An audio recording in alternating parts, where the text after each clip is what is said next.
mga kalapatid, mga kaburo ko to. So today is wala tayong low fly.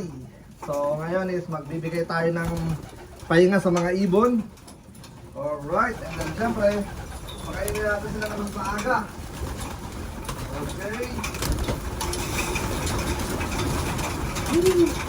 Itong mga to, akala mo hindi pinapakain. Grabe. Sabi nga no, nakasabutong. Ano ibig sabihin niya? Healthy mga ibon natin. Yan.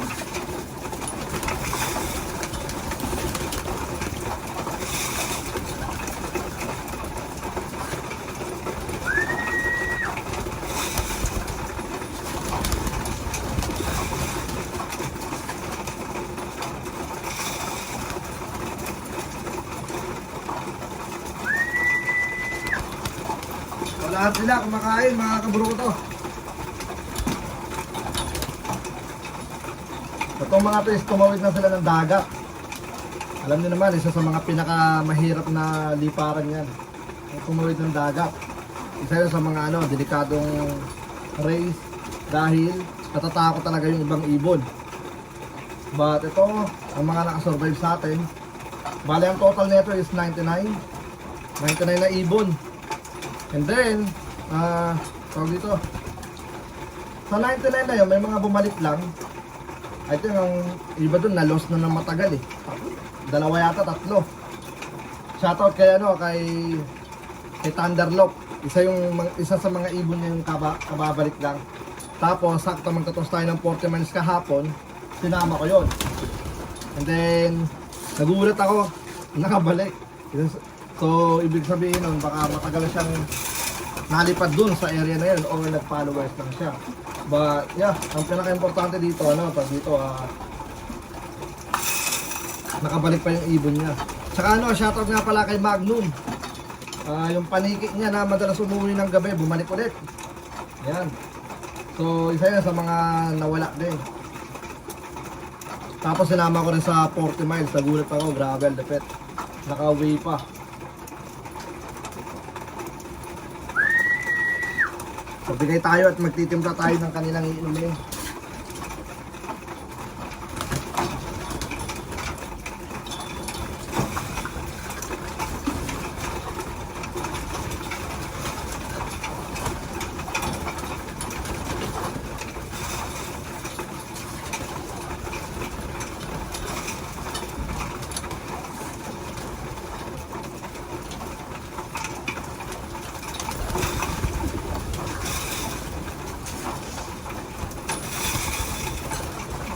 Okay, so yun na nga mga kaburo ko to. Bali, kuha lang tayo na mainom nila. Ang binibigay ko nga pala rito kadalasan is oregano. So, ipakita ko sa inyo yung sample ng oregano natin.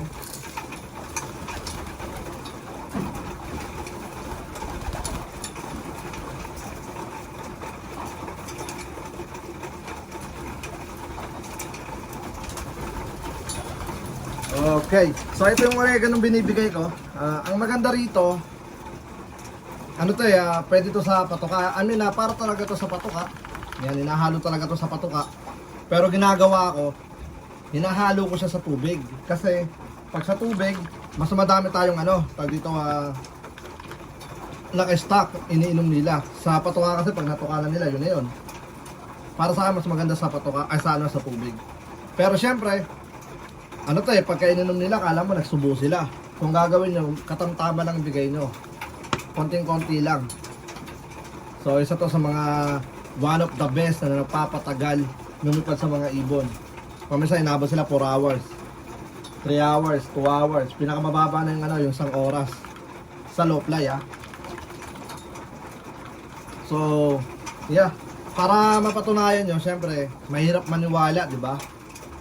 Na low fly lumilipad ng 3 hours. Mas maganda kung masubukan nyo. Yun lang ang akin may papayo kasi hanggang hindi nyo nasusubukan, hindi kayo maniniwala. Ako rin nung una, low fly, lumilipad ng 4 hours, may nagsabi sa akin pa-share na ganyan. Yung tag dito yung ibon niya kapag ka rumonda, 4 hours daw bago bumaba. So ako, oo lang, okay. Ang galing naman ng ibon na yon. Ganun lang ako. Pero nung nasubukan ko, doon ako bumilib. Doon ako humanga. Sabi ko, ala, totoo pala na may ganong ibon na sa low fly, ganong katagal lumipad.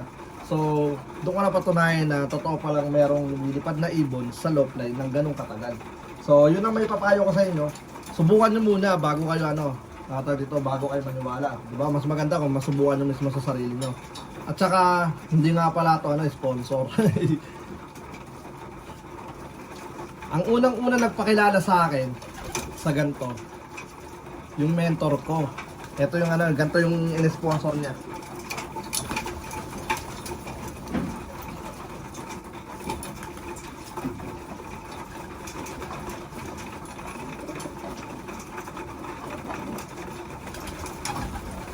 Okay, ito yung in-sponsor ng aking mentor.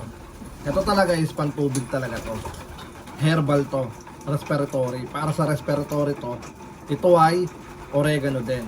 So, kaya ako sinasabi sa inyo na mas maganda yung oregano.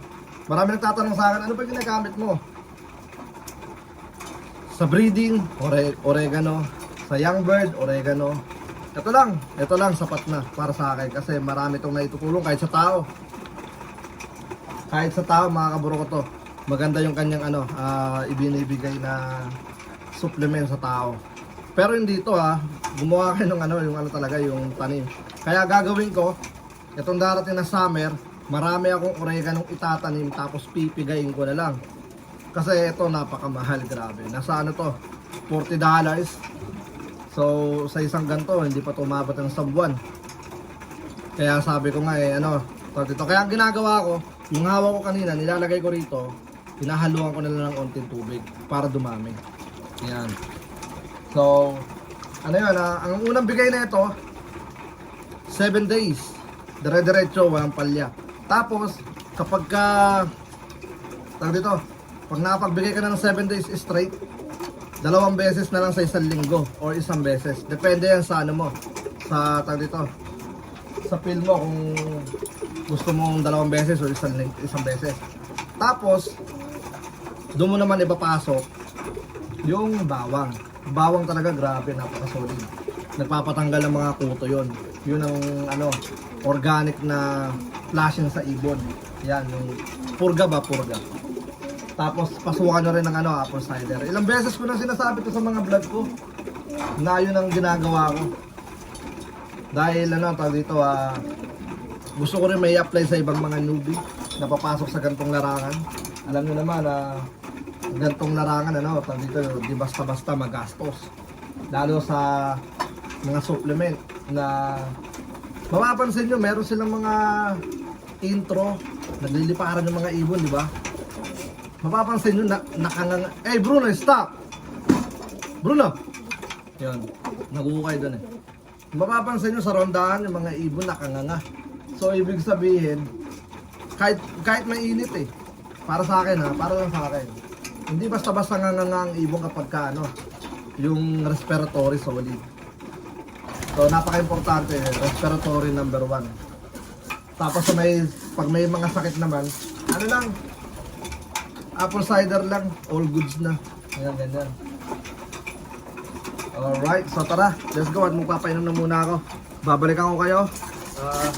I think magbibigay pa tayo ng isa. Ito pa.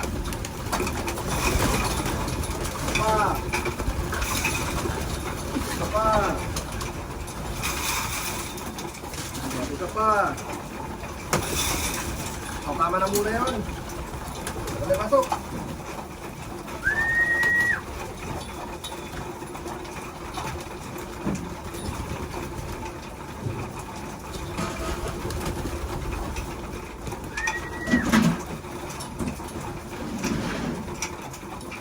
So yun na nga mga kaburo ko to, bali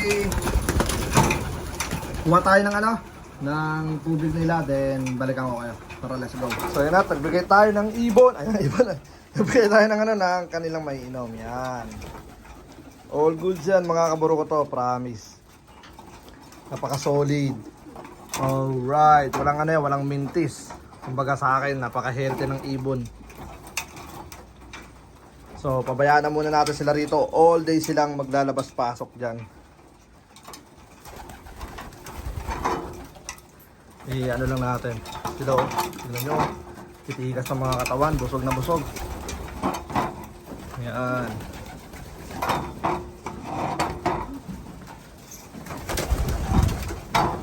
Kaya next year, tutok tayo rito sa mga ibon. Siyempre, itong year na to, biglaan to lahat eh. Kumbaga, sino magsasend ng ibon?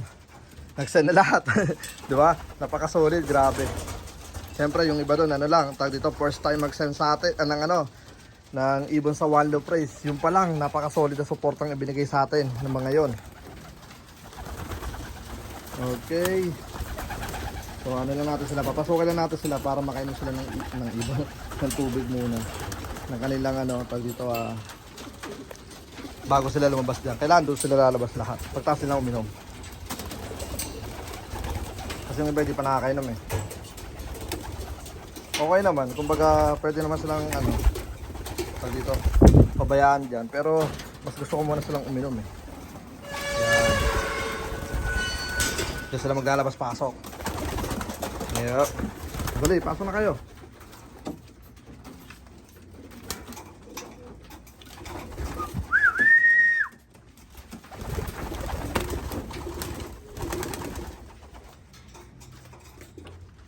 Ganda na yung coconut.